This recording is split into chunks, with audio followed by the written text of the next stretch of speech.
everybody is like, wow, you need to earn like 5 figures a month. You need to be super jacked, super rich. You need to have like a nice watch, nice car. End of the day, that's what I don't want to stay longer, stay 6 months, regret, and then I give up on the idea, drop. So I was thinking, shoot first, think later, and then here I am. 我更喜欢危机这个词，因为就是你在危险之中，险中求机会。So I think in Singapore there's always this fear of falling behind your peers, and I think it's all amplified by social media. 因为毕竟你已经有很多朋友，对吗？在香港、大陆。那我想问你，你觉得有其他的国家值得你探索的吗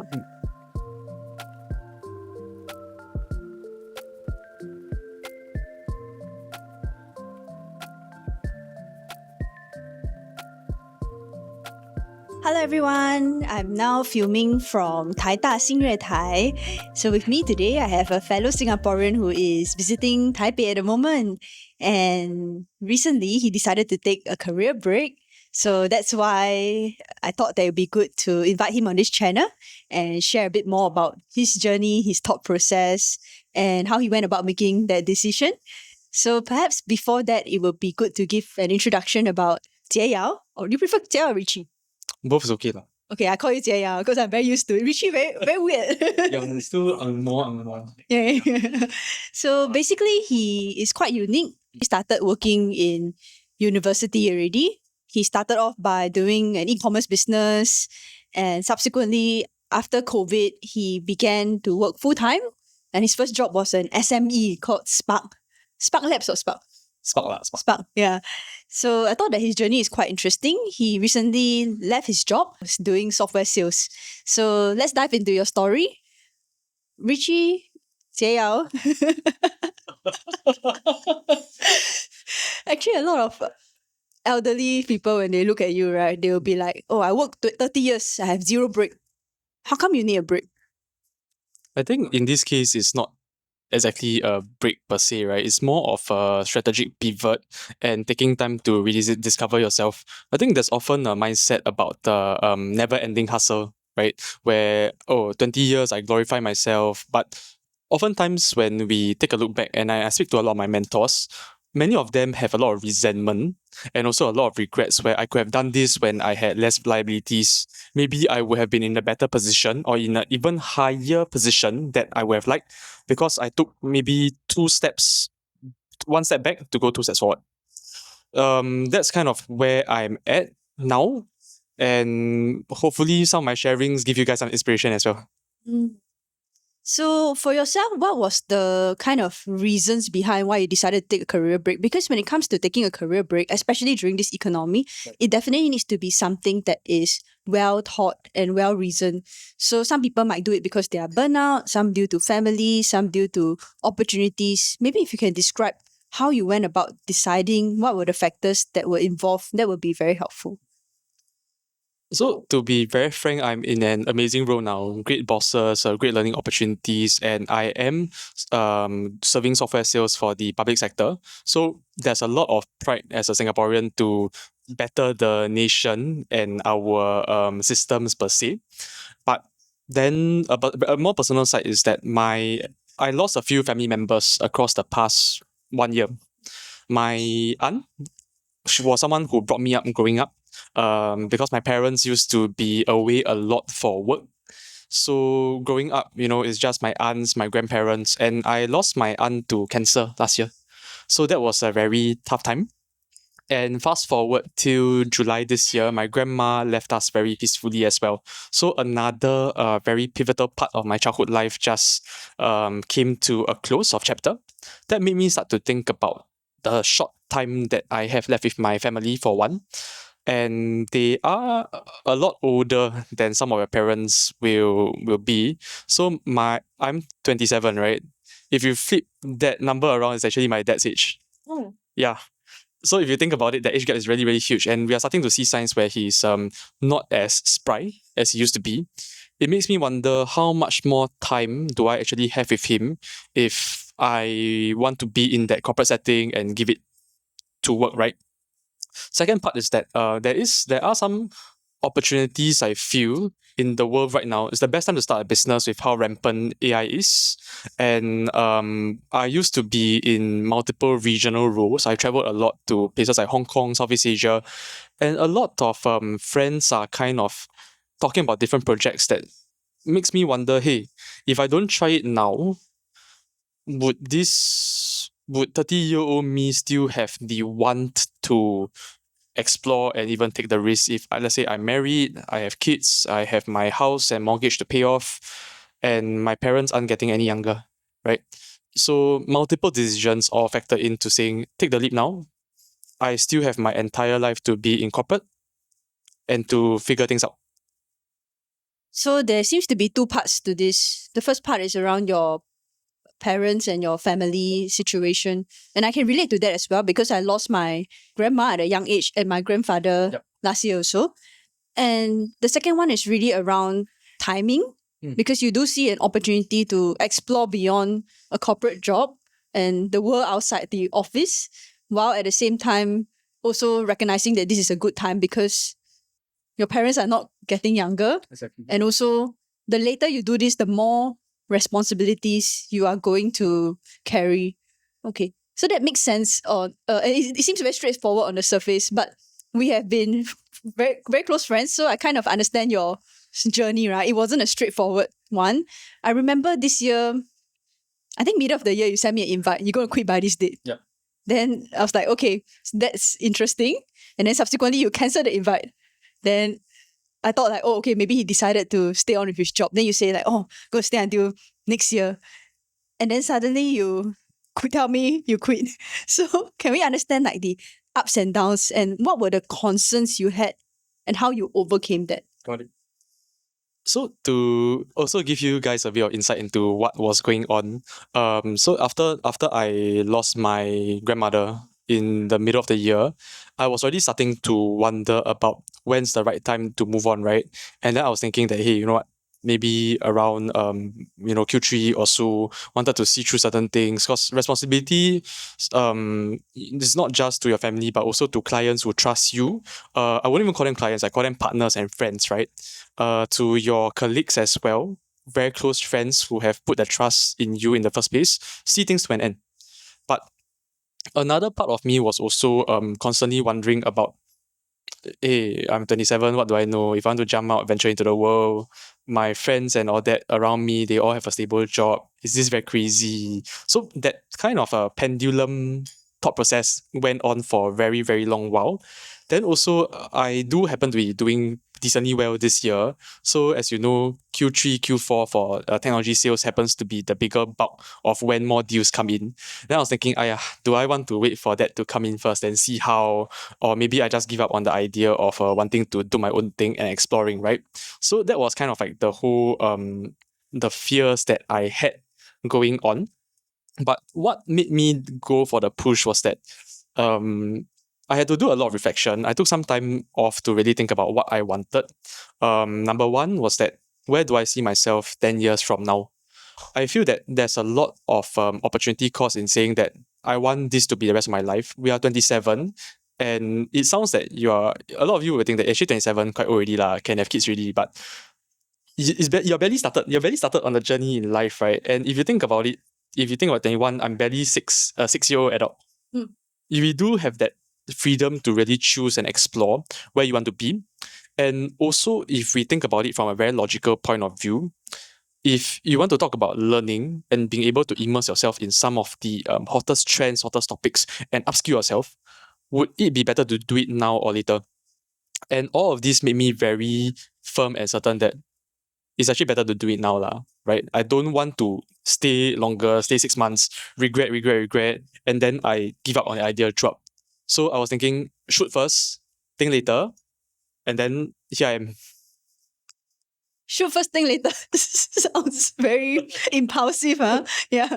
But I'm just curious, right? Like, let's say, for example, when you weigh the two options, stay in your job 6 more months, Right. 1 more year, go out and explore on your own, 6 more years, 6 more months, 1 more years. What would be the thought process behind these two? So a few things that actually put me in perspective of the thought process, right?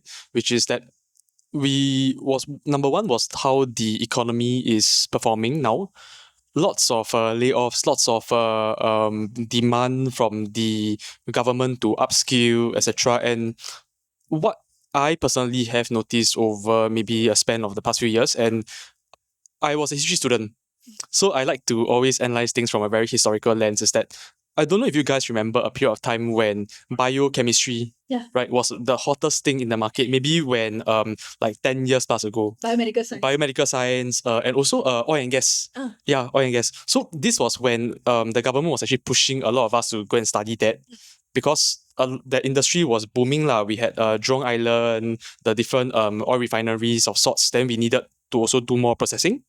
Second wave was maybe around 2017. Then computer science became very, very hot, right?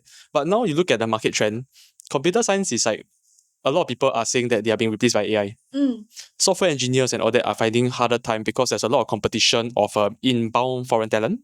And a lot of companies are also localizing their production facilities into more cost-efficient, rising economies, Vietnam, India, to name a few. So in terms of that competitive advantage, the very big question is that, are we really still as competitive as we think we are if we follow that blueprint and that mode, right? And is it worth rethinking that whole journey that we have took so far? Because if you're starting to see very questionable results, right, doing the same thing again and again is insanity, quoting Albert Einstein. So that was one factor. Second factor was that then what would be the risk that I would be willing to bear if I want to take such a sabbatical to really grow and upskill. So check my runway, make sure that I had enough runway to maybe hold myself up for about 2 to 3 years, and be very specific at what were the skills that I wanted to learn along the way. Will I be able to learn how to learn more important skills to tell my story, help to maybe better show some of the interests that I have, and maybe spread certain messages that would be valuable? Content creation. I mean, I learned a lot from Geraldine Jie here, right? I think that's something very powerful. Secondly, is also when we talk about AI and also the macroeconomic perspective, right? These are something that you won't be able to just read about it. You have to live it, live and breathe it. And so, like how Geraldine's here in Taiwan, she's also learning a lot. I think these are some things that also inspired me to say that you have to be in the country, you have to live and breathe the language and really interact with the local people to understand what they're thinking about and what they're looking at if you want to be really a global citizen.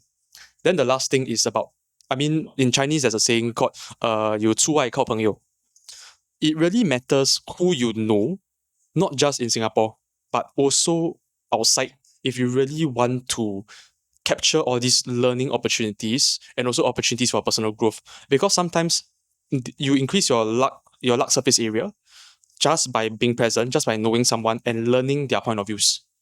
I think this is when I weighed it. Are these things that will value add me, even if, let's say, I don't start my own thing in the future and I want to go back into corporate? Definitely. So from a pros and cons point of view, will the economy always be kind of on a downward hiring trend? Not necessarily. I think you will always have to come up at some point in time. But if I make sure that I am valuable enough and I upskill myself, I don't think that I won't be hireable when the time comes lah. 所以依我了解，你好像要找到你的优势是什么。对。So we did talk about international exposure and all that, and you felt that it was very important to you. Can you share a bit more about your plans when it comes to international exposure? Sure. So I think international exposure is something that you have to be mindful about, right? So I actually forgot my exchange opportunity when I was in university.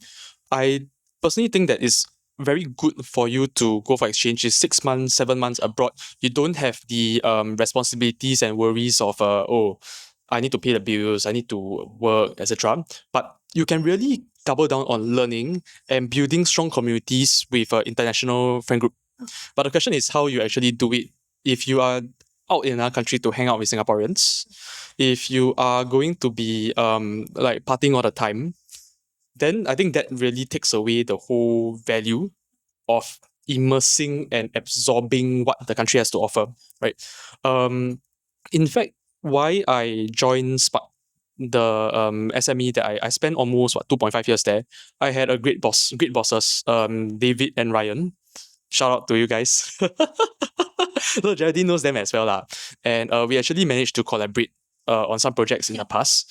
The reason being is that they don't care about tenure. They care more about potential, and they put me in a lot of situations where I had to fly with them or on my own to open up opportunities in different markets. So that forced me to go from 0 to 100 very, very quickly. And often when there's no comfort zone, that's when you grow the fastest. So how much more discomfort can I put myself in foreign countries to absorb all of that and learn as quickly as possible? So this was kind of like how I formed my thesis of what I wanted to explore. Secondly was how do I make as many like-minded friends and I would say confidants lah in the opportunities that I seek. So Geraldine actually introduced me to this program called Dragon 100. So this program is for Chinese ethnic youth leaders to come together from any part of the world, as long as you are doing, be it you're a student leader or maybe you're a business leader or sorts, come together, think about how Chinese culture can be propagated and enable more collaboration of that sort. So I went in 2023 Dragon. There I met a lot of very amazing youth leaders, and it's the speed that they want to collaborate when you have ideas is very, very fast. It's to the point where we brought a delegation when I was in Spark from Singapore to Hong Kong. So we brought about 100 plus C-level leaders across government and also private sector. And then my friends there were like, hey, we want to host you all because they represent government organizations. Instantly open doors to company for us like WeBank, DJI. And I think the lead time was maybe like 2 months. 2 months they make it happen, right?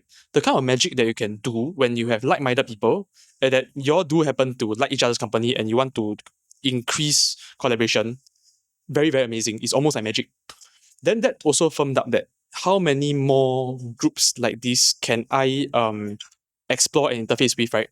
So that I can keep having fun and do good, valuable work along the way.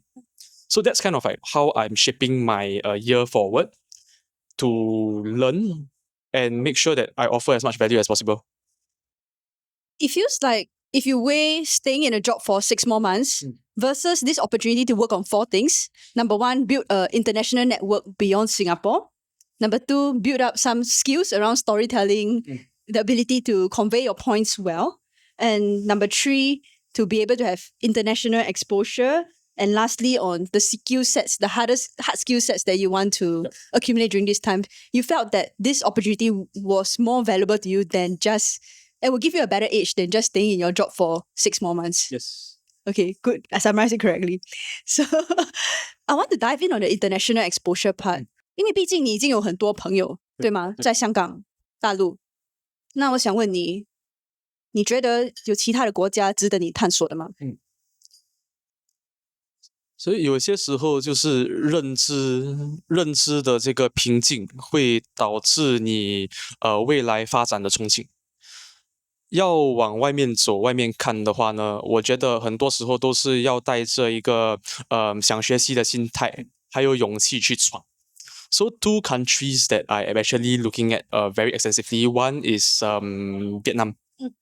So Vietnam is a place that I've always had some sort of I've been there for holidays, I've been there for work, but never really doubled down upon as compared to other countries that I'm a lot more familiar with. I mean, I go to KL a lot. I have a lot of friends in KL and I love them a lot because they always bring me for great food and they always share a lot about how we can collaborate together, and we do. Second would be like Thailand and Indonesia, right? But Vietnam, I was there very recently, a few 2 months back. And a trend that I'm starting to notice that the Chinese population is starting to increase. A lot more investments are starting to take form, very, very quietly creeping in. So the whole energy there is extremely different. And so 2 things that I always like to do my analysis upon is number 1, statistics, right? Statistics don't lie when you have news coming in, etc. Second thing would be the local energy when you're speaking with locals, making friends with them, and also some of the friends that already been there, done that. What is the whole, for very Gen Z term, vibe? that the country is giving you. The 人杰地灵，整个气场的那个通畅度。How I feel about Vietnam is that everybody is very, very hungry. It's not as lax as some other parts of Southeast Asia that is still climbing up. But there's already very big aggression that, hey, come in, let's make things happen. We really, really want to collaborate. And like, even if they are still developing, there's actually a lot of underlying currents that I strongly advise anyone interested, go take a look. Really, really awesome. Second place would be Africa. Wait. Yeah. 我们先不要谈非洲。OK， 可以。我要想更深一层了解，你为什么对越南有这样大的希望？可以。So now that I'm staying in Taiwan, I noticed that 这里有很多越南、缅甸还有泰国人，他们都在积极地学中文。对。而且他们比我们晚学，但是说话的流利度比我们还要好。他们方言也讲得很。哦，方言 OK. So that made me realize that, okay, the region is catching up in terms of their knowledge of Mandarin and their ability to, and the reason that propels them to want to speak Mandarin is also to ride on this whole wave of opportunities in China and Taiwan that they can possibly get as well. You mentioned you had an experience with a tour guide who can speak many languages. Yes. Do you want to share that and some of your reflections? So I was on a trip with my partner. We went to Goji tunnels, right? And the tour guide that we met spoke English, Chinese, some Spanish and some French, and he was also very fluent in Cantonese. Yeah. So his explanation to me was that number one, the French used to colonize Vietnam, right? So there are some underlying cultural nuances that immerse inside. Secondly, for English, they love the American tourists, especially during the Vietnam War. So lots of remnants there.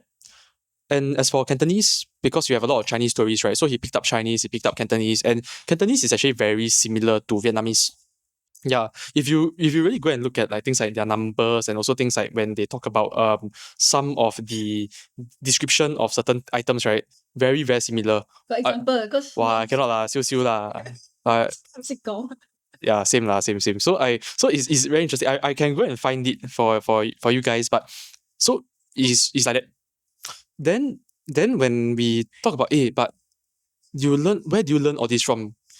He told us very amazing stories like, before I was a tour guide, he was on a boat, illegal immigrant lah, went to Kuala Lumpur. Oh.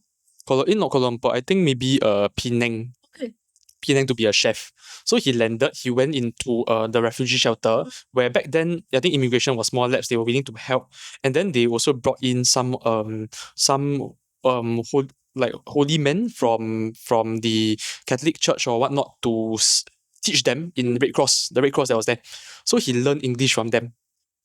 Then they kept in contact even till now because he's very grateful for the opportunities there. Because education is power, knowledge is power, and to him being able to speak the language also increase his earning potential. Yeah. So he shared a story where he was a bellhop at one of the more notable hotels, and then folks like some famous actors came in to film this movie there. And then they gave him a great tip because they realized that he was fluent, and then they wanted to help him out. So that these opportunities also gave him more view on, I really need to learn this language well. I want to visit America, I want to visit the Western countries one day. So I better increase how fast I learn. And he's been doing that ever since. Now they're all hustlers lah. I think more or less when the people I meet on the streets, the stores, they all have the same kind of hunger that they are not afraid to hustle and get things done. I think it's quite inspiring because when I look at some people that I meet, I realize that they would ask questions like that can be found online easily. Yep. Or they would say, I really want to learn this. But then their actions tell a different story. You can say you want to learn something, but then you don't take action at all, or you don't even have a plan. Then the question is, do you really want to to do that, right? But it seems that this gentleman that you described is very proactive about finding the opportunities and practicing, and in doing so open up his market and surface of luck also. If he had the chance to be in a different environment with the same skill set, then I think, and the same level of diligence, then I think he could really shine as well.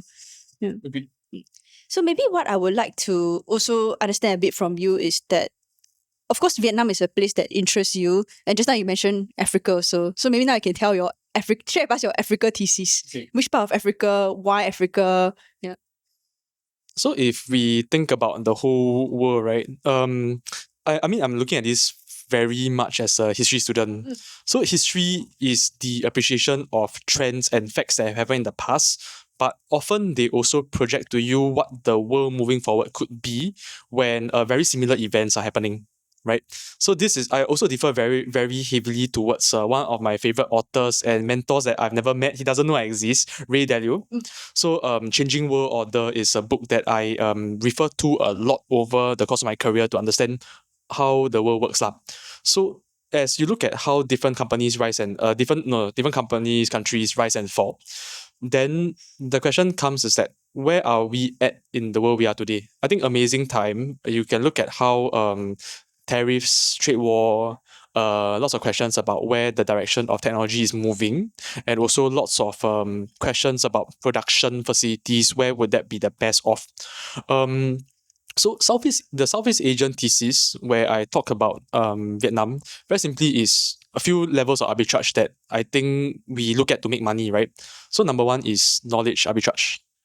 Knowledge arbitrage is really, I know how to do this better than you. I do it maybe for a premium. Secondly is risk arbitrage. So risk, time, etc. Can I lower the length of time it takes to get this done with as minimal risk as possible? You won't lose your money, you won't lose your goods. The goods will be done well for you, so that you won't be sued by your customers, right? I think the last thing is relationship arbitrage. So am I in a better position with this vendor or this customer to the point where I can guarantee this deal or this partnership will happen based on this value that you're paying me? So it's come to a time where when we look at maybe Southeast Asia, a lot of costs actually rising, right? Indonesia is not as cheap as in the past. Thailand's not as cheap as it is in the past. Thailand is moving into a more production facility model, more marketing, but very more industrialized now. Vietnam is still there, but they are catching up very, very quickly. In fact, they have a lot of very high-tech initiatives. If you look at where some of the tech firms are building their teams, Vietnam is worth a look, right? I'll just leave it there. Then the question would be that where else do we have abundance of resources, abundance of manpower arbitrage, and also possibility for further development? So Africa is something that caught my eye, and I would say that we are already a bit late. A lot of Chinese companies have been doing their investments there for maybe the past 10 years or so. A lot of things like your subsea cables, your telecommunication facilities, data centers are being built there right now. Some companies have also went in there to build resource centers, human resource centers in Africa. Because actually Africans, right, if you really go and study, they can, especially in Morocco used to have French influence, so they can speak French. Some of them can speak Italian because the Sicilian coast is very near there. So there's a lot of interaction and trade in ancient times. They can speak English because of Chinese influence. Some of them can speak Chinese really, really well as well. So when you think about that kind of advantage, right? Number one, do they really lose out in terms of that language and cultural awareness? Not really, because the Chinese are already there and bringing in so much of their goods to sell and also doing business there. A lot of Chinese have relocated there. Number two, you look at where the big firms are starting to build up their teams. I would say you follow the Chinese. The Chinese have a very good nose for where to be. Huawei has an entire HQ there. Yeah, and Huawei is bringing their teams there very, very rapidly. If you look at the population of Africa actually has a larger population than China now. Of course, the African continent. Okay. Yeah, but the way I look at it is that China itself is, even though it's under one government, you have a lot of sheng and a lot of xians. So they are also restricted at the provincial and city level when they do policies and they do implementations. similarly for Africa. Africa, different parts have different strengths, whether it's agricultural, mining, or maybe even manpower production, right? It's not just a holiday destination for Johannesburg or maybe even Zimbabwe. But there are active production opportunities where people are there now to take resources out. So secondly, in terms of thirdly, in terms of deep tech development, I would say that the delta to go from 0 to 100 versus when you're at 50 wanting to go to 100, because legacy tech is something that we are facing in many different parts of the world, especially in, let's say, somewhere like Europe. Europe has come to a point where, okay, they built up their infrastructure, and then now suddenly we go into the cloud era or AI era. Are they able to tear down everything and rebuild? The cost to tear down is actually higher versus you want to build from 0 all the way up to 100. Actually, if you think about it, there is a lot more possibility there.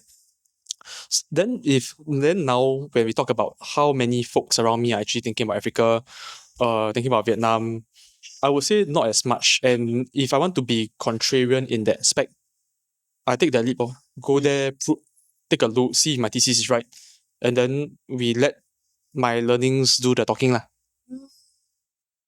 I think what I'm gathering from you so far is that when you think about this word opportunity, you are looking beyond Singapore shores and you see the world as a place that can give you opportunities, not just Singapore. Yes. So that's why you are going out to explore and to see what is potentially there, and you have done your homework and narrowed down to two main markets. I think Africa as a whole, as well as Vietnam. 所以我想问的问题就是，很多新加坡人都认为机会或者是机遇都在美国还是英国。那你的想法为什么跟他们不一样？所以机会，对吗？这个词其实有很多能够去，它蕴含着很多不同的意义。我们机会也好，危机也好，我更喜欢危机这个词，因为就是你在危险之中，险中求机会。现在你看整个世界的这个趋势的话呢，经济贸易也好，都往一个刀锋的一个方向在行驶。So when we talk about opportunities in Singapore, right? One thing that I like to compare Singapore to is Hong Kong. My thesis back when I was doing a lot of regional collaboration is that I always viewed Singapore as as kind of like a door to Hong Kong, like a corridor with Hong Kong to enter Greater China, and vice versa for Greater China to access Singapore through Hong Kong to springboard to the rest of Southeast Asia. But increasingly in times, is Singapore really still going to be as important, maybe 10, 15 years from now? I think it's very, very political and economically driven, especially when we look at the state that Hong Kong is now, right? Very, very iffy. A lot of companies are actually pulling out their APEC HQs and moving them to Singapore, or even deciding to localize straight away, building offices in Vietnam, Indonesia directly. The model that many tech companies are going for is different, extremely, extremely different nowadays. So I think back to the question about looking at opportunities around the world. Can you explain? Right. Can you explain in more detail what does the difference look like? What was it before and what is it now? Okay, so back if you look at maybe the early 2000s, right? You can look at things such as deal flow M&A opportunities, maybe investment banking opportunities, stock, 就炒股啦这种机会 everything happened in Hong Kong. Then Singapore started to build its way up.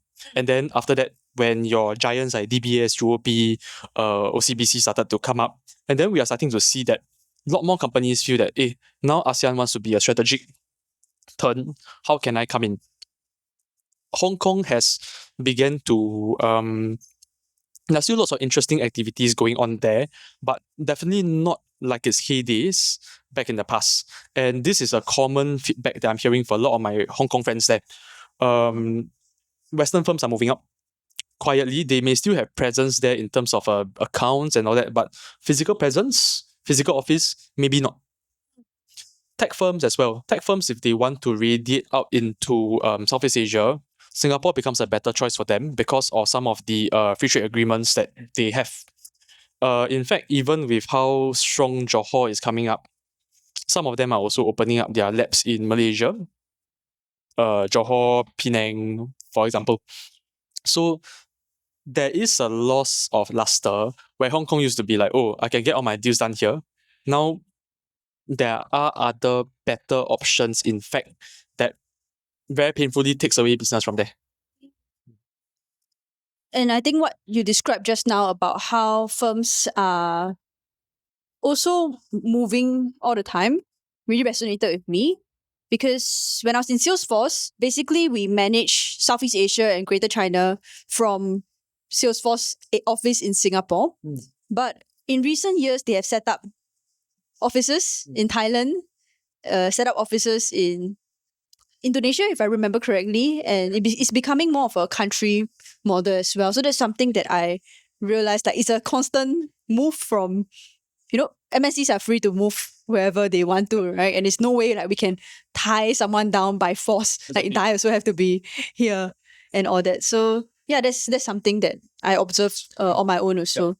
So going back to your story, I think that you have all this vision, this thesis that you believe very strongly in, which is good. But maybe I'm old or what. But I feel that no, actually a lot of people say that, a lot of my personal friends tell me I always think about the worst case scenario. So yeah, I tend to think in terms of like downside. How do I protect the downside? Is that something that crossed your mind? And can you tell us your thought process around? Definitely. So I think the context now is about, like you said, finding your own personal strength, right? 优势. And secondly, to also think about when the time comes, is what you're doing going to be beneficial for, let's say, your plan B or your risk mitigation plan or sorts out.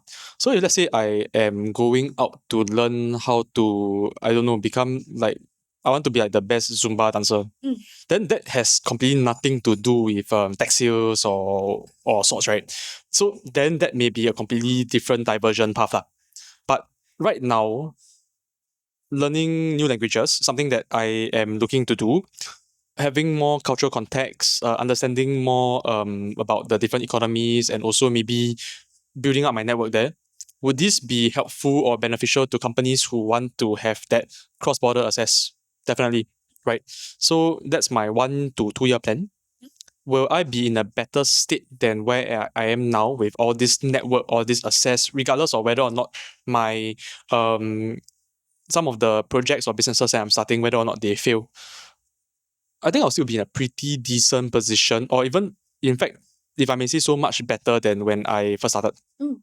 So that's that's why I'm actually bullish on the plan. I'm somebody that thinks a lot. I'm actually quite risk adverse, even if it doesn't sound like it. And there was a lot of back and forth between Geraldine Jie and I. So right now, it's at a time where when I say shoot first, think later, I actually hold the gun very long already. And I finally did it because why the heck not? I think I really, really thought it through. I think that describes your thought process and your journey this year pretty well. But how about the downside? Because some people watching this, right, they would think like, okay, there are a few cons to your approach.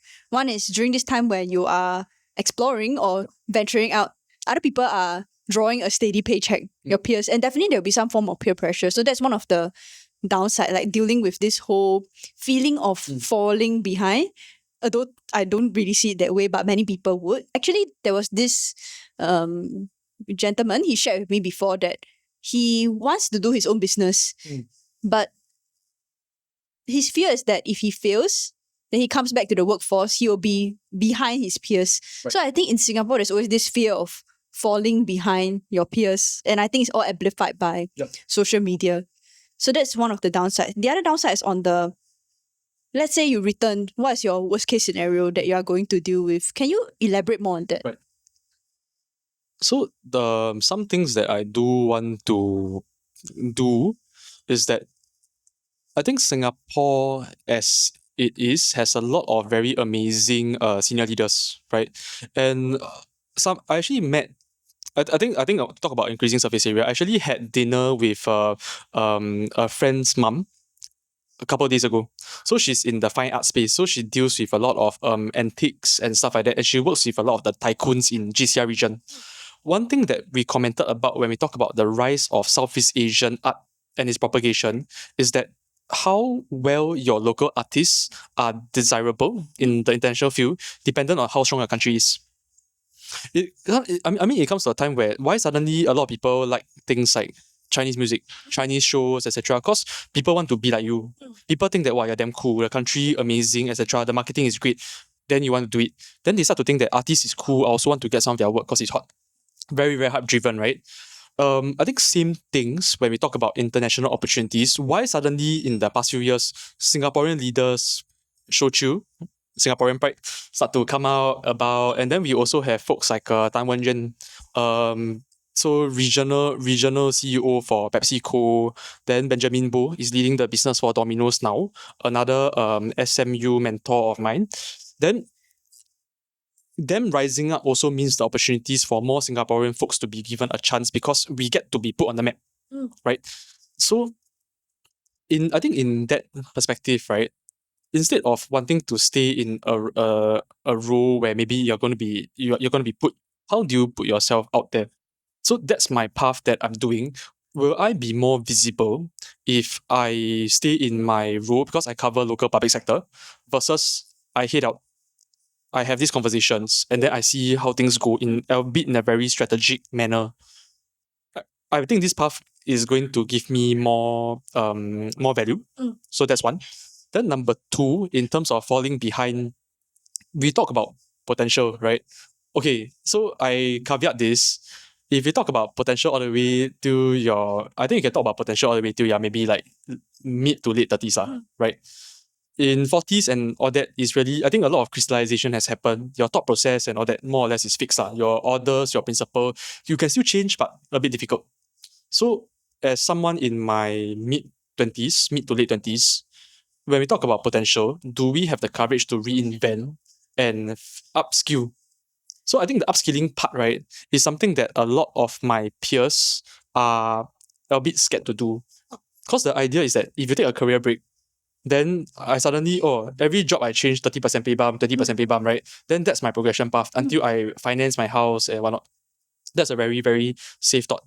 But then the question is that how much does your job actually allow you to learn for your benefit? Not for the company's benefit, for your benefit. Company send you for course, why? They want you to bring in revenue.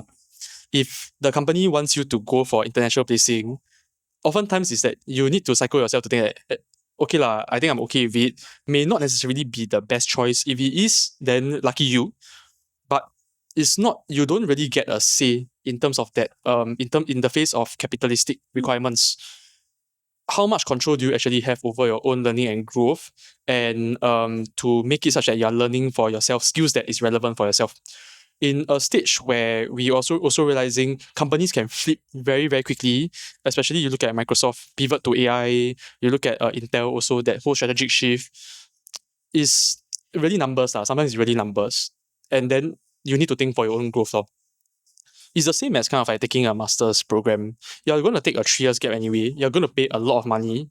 And whatever you're paying for, is it going to be the same value in terms of the monetary spend?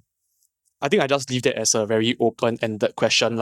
For me, at the very least, I think that if I increase my potential, I increase all that learning and like the value I told you about, getting all that network build up, getting all that cultural exposure, and actually having the ability to confidently say, hey, actually I learned so much in the past 1-2 years. I built up so much network. I'm confident that I can influence certain projects. I can value add with this new knowledge. Will you really be falling behind, or actually will your earning potential crystallize and show the willingness and the hard work you put in? That's the thesis that I am gunning for. In some way, I feel you are designing your own masters. Yes. Because you already figure out this is what I want to learn, that you feel maybe cannot be found in a traditional structured context. And then you are going out to execute this plan that you have created for yourself. And also, the idea that crossed my mind when you were describing your plans was, if everyone follow a certain path, then where is the competitive advantage? Okay. you get a competitive advantage when you do something different and venture out to somewhere and then use that to position yourself differently. So before we spoke, I actually interviewed quite a few people who have career breaks also. Of course, the usual stuff, like they wish they did it earlier to invest in themselves or at least time with family. But another person told me something that stood out to me. He recently joined a investment bank and he realized that his peer from university is one level below him, despite the fact that he took quite a few career breaks. Right. And the reason is because he had some experience doing startup in China before. Okay. So that gave him a favorable advantage, which helped him to be selected into very selective companies. I wouldn't be sharing more, if not later people go and what I call it, stalk him. Yeah, so that's why I realized that actually advancement cannot be just seen in the context of an office or a career or industry. Sometimes you have to go outside and come back to get an advantage as well. You talk about Vietnam. Another thing that I remember is that there's a CTO that I know, 1990s or so, same as us. He actually went to learn Vietnamese. Right. Because all his developers in Vietnam. So that's why he wanted to pick up the language to better communicate with them. And I thought that was quite inspiring. And it really opens a lot more doors for him. So let's say, for example, Toya, the startup, the startup don't work out. Then he at least have additional language skills and leadership qualities that he can fall back on, which would help him to stay afloat also. So that was something that stood out to me as well. Yeah.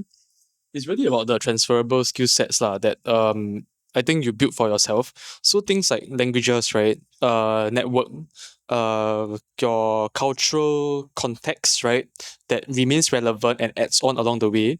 And I think also maybe the X factor, a skill that you don't build through linear growth. You build through a lot of exploration is your 第六感.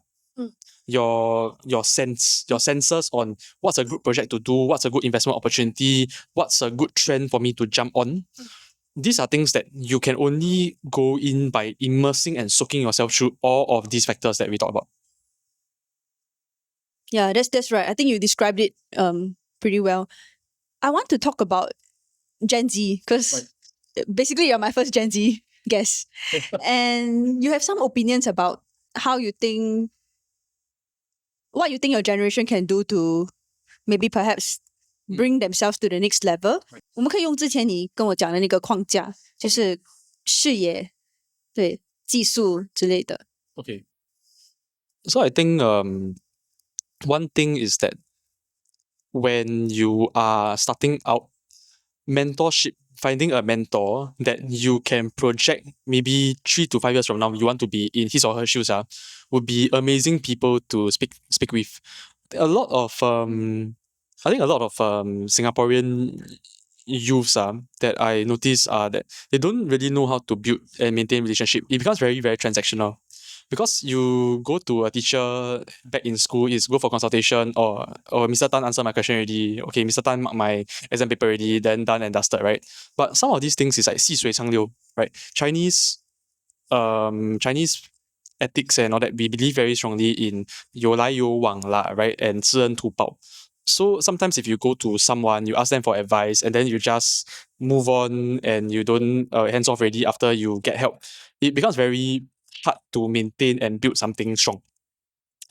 Mentorship, on the other hand, so this is my point of view, is that it's actually a free simulation into what your life could be.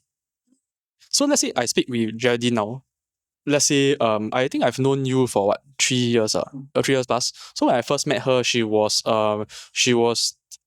actually just after sales for sport already. Oh yeah. So she was in another role, expanding the region, right?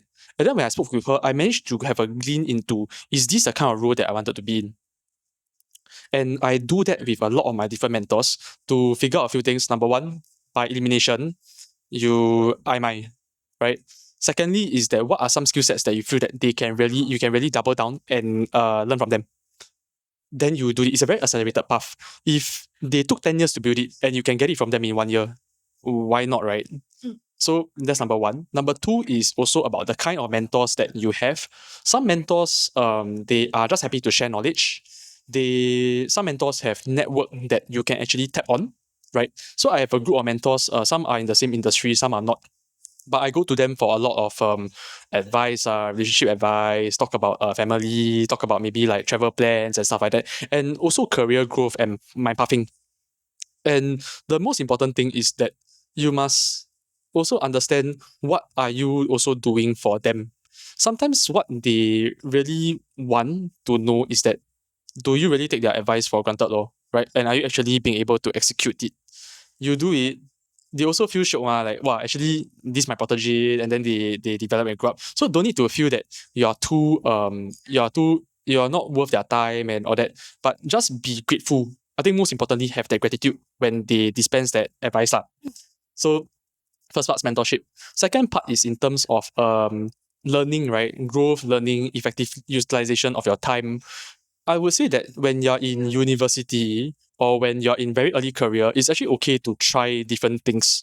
Your life is not carved in a mode yet, where you need to decide that, oh, this is me for the next like 60 years of my life until I die. It's okay for you to try, fail, try again, try, as long as you're taking very calculated risks and attempts. So when you're doing internships, you want to try different things, go for it. You have different international opportunities that you can say, hey, I actually don't know this country. I've never been there before. Your school actually has a lot of things like this. Summer program, your exchange programs, maybe short study missions to go to a different country. If you have the financial ability, go for it. Some of them actually have scholarships that can fund you. Like for example, Dragon 100. I think the course fees by itself ended up as like 800 SGD or so. But Just the flights, right? just pay for the flights. So pay for fly Scoot fly Scoot, fly all the budget airlines. You fly those like weird midnight flights. You can pay for 120 plus to and fro right? If you really luck out. But that money that you are putting out, right? You don't think of it as OPEX. You think of it as CAPEX. Investment sum. How much intrinsic value are you able to actually take back in terms of the friendship, in terms of the vision expansion, and also new growth of your own world vision, right? So something that Geraldine and I always talk about is 三观, 世界观, 价值观, 做人观. Your 做人观, of course, is the values that you are brought up with. Then we talk about your 价值观跟your 世界观. So most importantly, your 世界观, right? The more you expand it, the more you're able to get more opportunities and learn because 你 hold 得住 when it comes to you. Then the third part is about increasing your surface area of luck. So this is a bit 玄 and it's a bit spiritual. I feel that when you want something and you are confident about it, right? Regardless of whether or not you think you can succeed or not, it's just about 我要做，而且我要怎样去做，我就放马去做。You put yourself out there, speak to people, have these conversations, and who knows, things may just fall into place. I think that's the three things that first part that I share. 3个咩？我写下4个诶。4个。是吧第一个是找一个导师，对吗？是对。然后第二个尝试不一样的领域。对。然后第三，投资在自己。对，不用执着，不用太执着，就是那个金钱的这个数量。如果有能力的话呢，就应该多去做，多去听，多去看。还有第4是扩大你的 surface area of luck。对 I think the surface area of luck actually encompasses everything that was mentioned in the first 3 lah. Okay. Yeah. So for me, I feel that I quite agree with your point about the transactional nature in which some people are building relationships. Because when I was more active on LinkedIn, I always get messages about people wanting to meet up, and last time I would be very happy to go for it. Yeah. But subsequently, I realized that, the whole thing feels like a transaction because they just ask you to meet and then they only take but don't actually try to build a sincere friendship. So I feel that in that sense, it felt very one-sided, and I left the meeting sometimes feeling that I'm being made use of in a way. Yeah. So, I think that can be quite discouraging and all that. So I realized that when it comes to building relationship, it has to be a two-way type of thing, whereby you also add value, and value don't have to be career knowledge, but can be value in 情绪价值. Yeah. Or at least simple things like 买杯咖啡, right? Sometimes it's like that's the basic thing that you can do, right? Like just get the coffee, get the meal, lor. It's worth, if you think their time is worth it and you want to even meet them in the first place, the coffee is nothing, really. Yeah, so that's my perspective and my experience so far.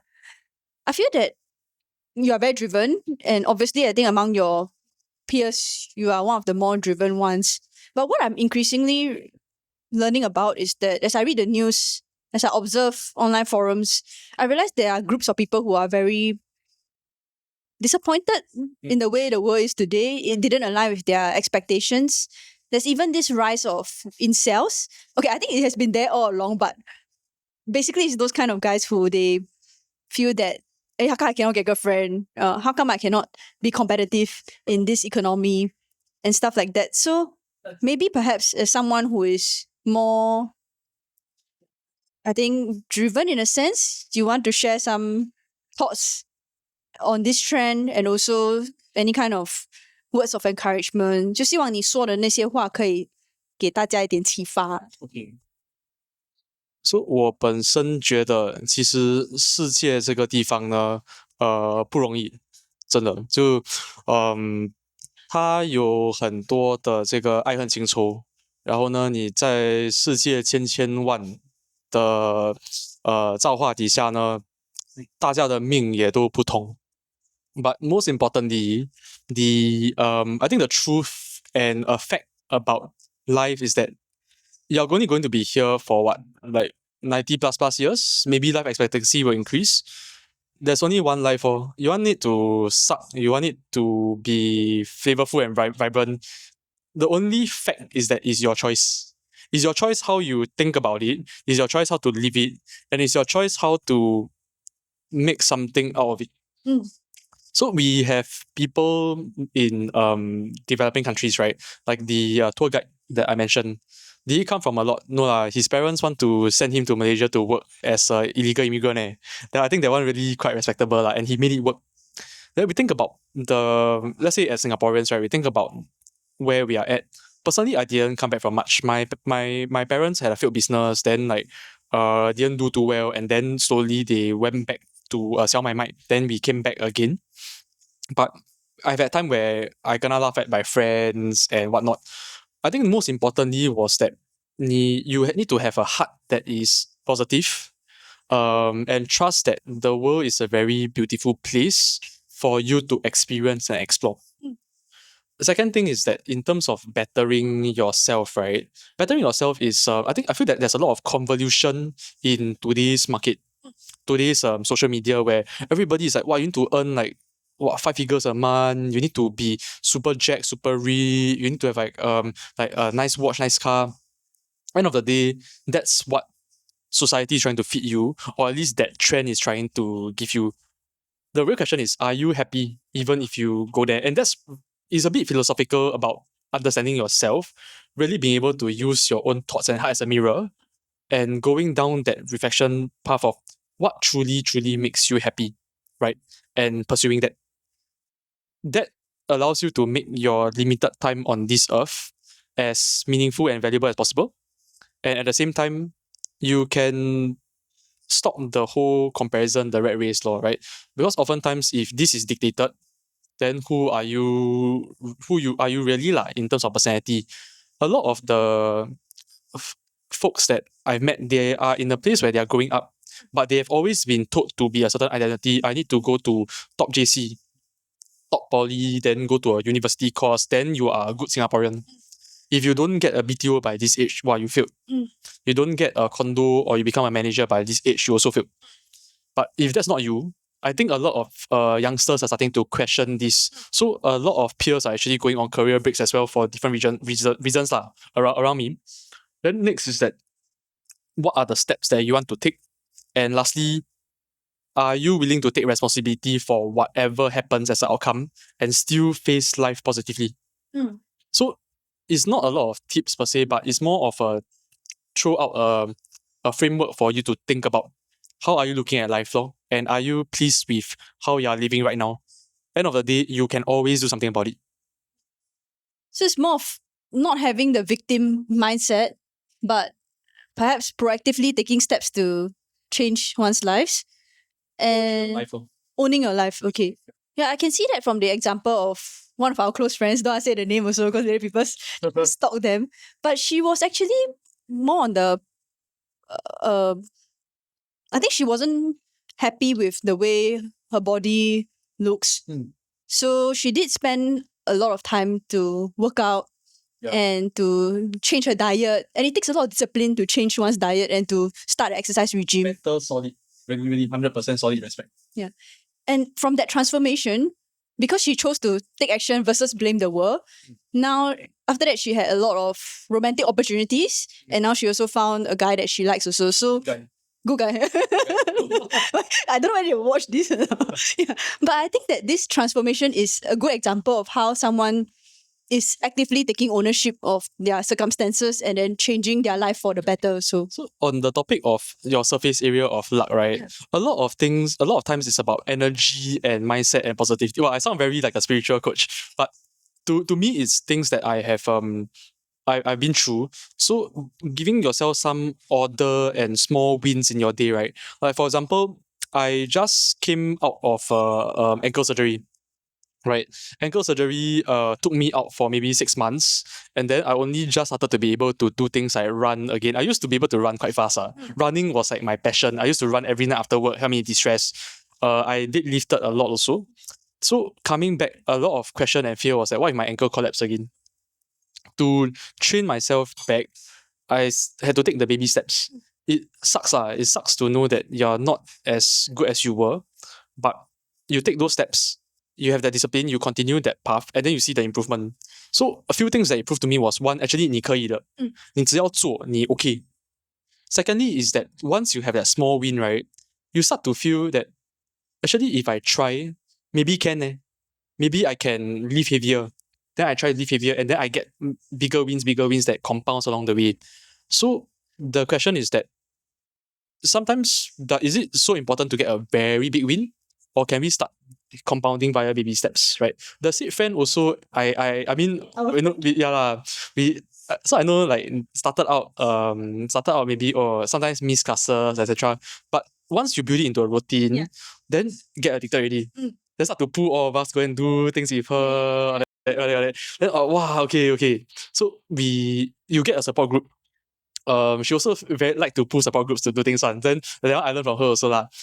Get all the support group together. You have I would say accountability. So one reason when I wanted to quit, I also calendar invite be my accountability buddy. Then compound those wins. Because it's like think again lah. Every level you clear. It gets you ready and more confident for the next leap and next bound. And once that happens, right, sometimes you look back and realize that actually it wasn't that hard. And you get more confident along the way. You get more opportunities. That's how to build it up lah, in my opinion. Yeah, I agree with some of the stuff that you said. I think the first one is on peer accountability, which we do quite well. There's this period of time, 3 of us actually had this no alcohol and healthy lifestyle thing, and then we had a calendar invite for it. I haven't convinced 2 of you to quit entirely yet, but then it's I feel that quite proud of that because it's like a positive social reinforcement. And I think that the other point was about making the best out of the circumstances and taking baby steps. Correct. I can attest to this because we are connected on Garmin. Yes. So at the period of time I saw you keep swimming. Then I'm like, since when you swim? Because I cannot run, so I swim more. Yeah. So that's when I realized that, it's a part of the recovery process. Like you cannot run, but you can swim first. And then from there gradually move on to run at the pace that you are comfortable in also. Yes, correct. It reminded me of this quote. When fishermen cannot go out to sea because it's raining, then they repair their nets. Yeah. So it's more of like, okay, now that the circumstances are not favorable, then what can I do as a baby step to improve my outcome? And I think that that's a good attitude to have also. Yeah. Maybe one last question, right? Because I did realize that, since we're talking about fitness, you kind of increased in size like 30% from the first time I met you. So what drives you to care about fitness so much? Is it I or got other factors involved? And how does that lead to your perspective on life also? So I think for me, right, there are a few factors and considerations. So one, definitely, you're in Taiwan, a lot of good food. Okay, but jokes aside is But when I say increase in size, it's muscle mass. Okay. Okay. So one thing that I went back into doing very regularly is compound exercises, right? Because to me, this is my point of view, my thinking. I don't think it's right or wrong. It's just something I believe in. I think as a man, right, you need to have strength. Strength to defend your partner. So I do go for martial arts classes and all that. Then I also do think that having the strength, right, gives you the confidence, because you know that a lot of times there's a I mean we evolved from animals and primates, right? We all love things like combat sports. We all love things like competition. And part of us do innately also want to feel that raw power, where I posit no facts driven behind it, but just an observation that's why things like high rocks, right? You really just want to test yourself, like how far can you go, how far can you push, etc. And that's what I've been doing now that I am back in action. How much further I can run, how much heavier I can lift. And then sometimes it's you want to push your limits. You think that, oh, actually the recovery cycle for my program is I need to take this day off. But can I go lighter? Or maybe the next one, can I go a bit heavier also? And you keep pushing your limits, right? Where growth happens outside of that comfort zone. So I think I just keep pushing on until now boom. okay. So there's a parallel between your fitness life and your work life, I guess, which is the concept of constantly expanding beyond your comfort zone. Belief wise, yes lah. In terms of so I think it's the mindset that I set for myself, right? Which is you need to have that kind of like strength is certainty. Health is like your battery that allows you to go a lot further. I don't want to end up in my 60s, 70s and being very degenerated, a lot of loss of health. And this is a topic that we actually talk about a lot. Eating healthier foods, having better sleep cycles. We all bought the Garmin watch around the same time. No, not sponsored, but we track sleep and then we just like look at each other's cycle and then remind each other, okay, good, you got exercise and all that. Track each other also. Yeah. We track each other. So I think this having that like-minded friendship group, you also show that positivity, the better energy, and attracting same people with the same mindset that, okay, we are all health-centric, we are all positive in this aspect, and we all want to learn and grow together. That's one. Secondly is about your base benefits. Or it's only good for yourself. You want to age gracefully, you want to still go on your trips in 60s, 70s. I have a lot of elderly in my family around me that once they pass a certain age, legs are not as great. You can start to see that deterioration. And that's not something that I want to get to. So lift heavy, build your muscle, increase your bone density, eat your supplements. To me, that's my insurance for the future. Ending on a very good note. Thank you so much, Richie Jie Yao. 谢谢你. Thank you for having me. Bye bye.